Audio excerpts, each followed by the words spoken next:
pense que vous l'avez vu dans ma dernière vidéo, je vous disais que justement j'allais partir 4 mois faire fille au père en Angleterre et je vous avais dit que sur Instagram j'avais fait une petite story si vous avez des questions tout ça. Je suis là aujourd'hui pour vous répondre. Ma tisane est beaucoup trop chaude encore mais c'est pas grave. La première question vient de mon amie Sarah qui pose une question mais très pertinente, merci à elle. Elle me demande comment on fait si les mioches sont chiants. Alors chère Sarah, je ne sais pas, tu les enfermes. Ce que je sais c'est que moi j'aurai des enfants adorables donc je ne me suis pas posé la question. Question plus sérieuse maintenant, comment j'ai trouvé ma famille? Alors pour devenir au père il y a deux solutions, soit tu fais tes démarches toi-même, tu vas sur un site comme moi j'ai fait sur aupairworld.com et après tu te mets toi-même en contact avec la famille blablabla, ou alors passe par une agence. Pour le site je suis passée par Aupairworld, en fait c'est un site internet qui te permet de te proposer toi en tant qu'au-pair sans justifier de babysitting et tout, donc en fait quand tu fais ton profil tu peux dire voilà j'ai gardé des enfants blablabla, mais t'es pas obligé de le justifier contrairement à d'autres plateformes ou quand tu passes en agence où là vu que tu passes en agence il faut justifier tes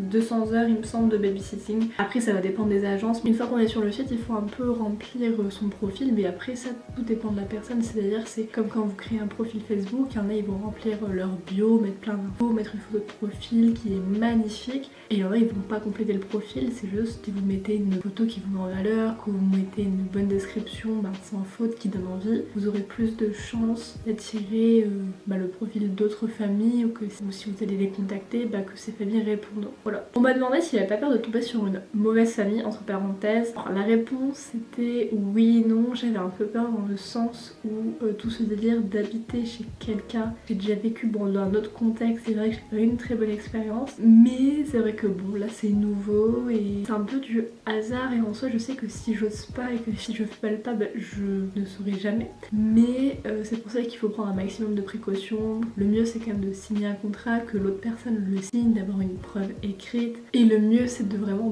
parler avec la famille, parler par écrit mais surtout faire des Skype, en faire plusieurs, leur poser des questions et vous écoutez vous aussi, voir si vous avez, je sais pas, le feeling de, même si des fois les apparences sont trompeuses, déjà si vous avez le feeling et que ça se passe bien par Skype c'est déjà un grand pas. Et au lycée ce que j'ai fait c'est que j'ai eu contact avec l'ancienne au-pair qui était chez eux, techniquement je suis rassurée donc normalement ça doit bien se passer. On m'a aussi demandé qu'est-ce qu'il fallait pour être au-pair. Alors techniquement il faut rien, il n'y a pas besoin d'un grand diplôme, il y a juste dans le cas où si vous passez par une agence, comme j'ai dit avant, il faut justifier ses heures de babysitting, mais si vous passez par le site où je suis allée, il faut juste normalement être âgé de 18 ans au minimum, mais après ça ça dépend de vous. Normalement il faut parler un peu la langue du pays, ce qui est assez logique, et encore il y a des gens qui cherchent des au-pairs pour parler français à leur enfant, donc en soi je pense quand même que c'est bien de parler un minimum anglais pour comprendre le pays, parce que vous n'allez pas juste parler aux enfants. Après forcément aimer les enfants, parce que si vous aimez pas les enfants c'est un peu problématique.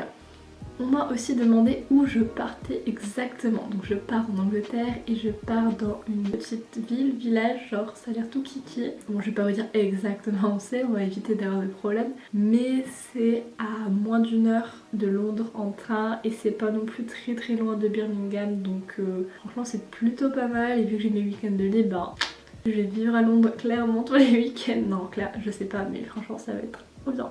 Alors il y a aussi Chloé de la chaîne Quartier du Livre qui m'a demandé si j'avais parlé à ma famille et comment ils étaient.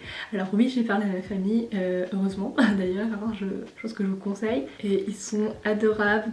Il y a 2 enfants, donc il y a une fille de 7 ans et un garçon de 5 ans. Ils prennent des petits cours de français, donc ce qui ont fait qu'à la fin du Skype ils m'ont chanté Frère Jacques en français et ils m'ont dit au revoir avec leur petit accent, c'était absolument adorable. J'ai répondu à toutes les questions que vous m'avez posées sur Instagram. Maintenant si vous avez encore des questions ou si vous avez peut-être des, je sais pas moi, des vidéos un peu astuces ou enfin sur tout ça un peu vraiment de comment j'ai fait vraiment dans les détails, parce que là j'ai répondu partiellement parce que je vais pas non plus en faire un story time, mais si ça vous intéresse, c'est pas des conseils pour bien mettre en valeur. Si vous cherchez peut-être des conseils pour savoir mettre en valeur votre profil sur le site Aupairworld, tout ce truc, mettez-le en commentaire, j'essaierai de faire mon possible. Et on se retrouve vraiment très bientôt pour mes aventures en Angleterre. C'est la semaine prochaine. Donc voilà, je fais des gros bisous et je vous dis à la prochaine.